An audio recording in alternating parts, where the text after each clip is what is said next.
Well, the Washington Post has spent months howling about fake news rigging the U.S. election. Now the Post has been caught publishing its own fake news once again. D.C.'s paper of record published a bogus story last week saying Russia hacked the U.S. electrical grid. The story was totally discredited, but not before it spread across the globe. Investigative journalist Greenwald has been spanking the Post like the bad little paper it is. Mr. Greenwald joins us from Rio de Janeiro tonight. Glenn, thanks a lot for coming on. So what exactly did the Post write that was untrue? Essentially the entire article from start to finish. They had this big blockbuster announcement on Friday, which was obviously sensationalistic and would have a huge impact if it were true, that Russia and Vladimir Putin had actually invaded the U.S. electric grid by placing malware within the utility system in Vermont. They induced the governor of Vermont and a Senator, Pat Leahy, to make these really bombastic statements about how this thug Vladimir Putin was trying to steal the heat to make Vermonters suffer during the winter. It turned out that the malware that was found was actually on a single laptop, totally unconnected to the grid. Then it turned out that the Russians actually had nothing to do with this malware, and then it turned out that what was on the laptop probably wasn't malware at all. So the story just collapsed one step after the next in the grandest humiliation possible. Boy, that's really embarrassing. I bet they must have ran a front page correction, and the editor, Marty Barron, must have gone on TV to apologize. Is that what happened? The amazing thing is, if this were just a one-time case, you know, you could say, well, sometimes media outlets make mistakes. Yeah, they do. But this is the second huge debacle that they've had in the last 6 weeks. Just 6 weeks ago, they ran this huge story that Russia, through this fake news operation, had exposed 200 million people to Russian propaganda.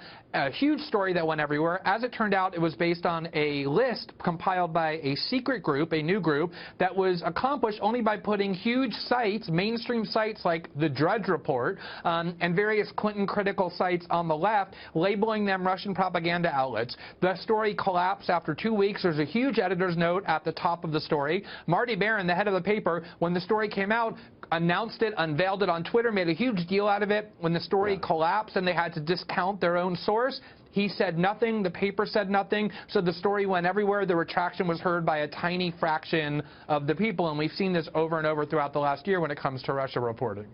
Interesting. And you've also seen anybody who raises questions about it denounced as a tool of the Kremlin. Now, just to be clear for our viewers who don't know your background or mine, we have very different politics and have for our adult lives. But I'm interested in talking to you because I think you're totally honest, and I don't think you have any other motives. You're not taking money from the government of Vladimir Putin, correct? Notwithstanding the fact that I've been accused by that of people like Howard Dean, the former head of the DNC, that is absolutely correct. I am not.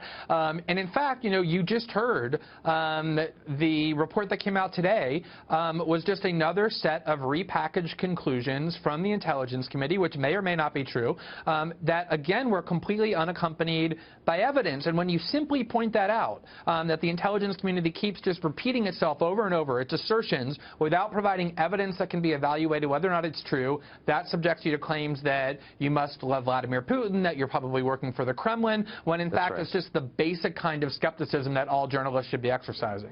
So is that what animates you? And you're not entirely alone. There are a couple other people on the traditional left who said, whoa, hold on a second.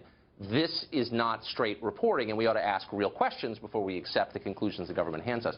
But tell me, are you interested in this story because you just think someone's not telling the truth, and as a journalist you need to find out why?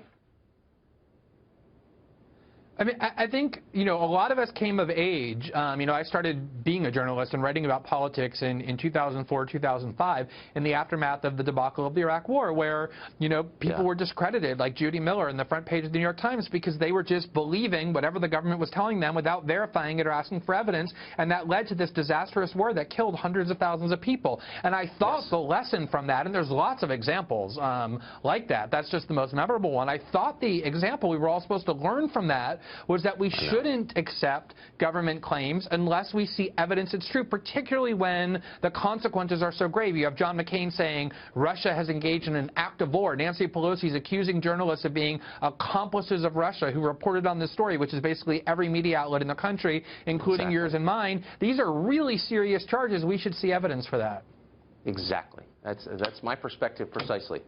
Glenn Greenwald, it was really interesting. Thanks a lot for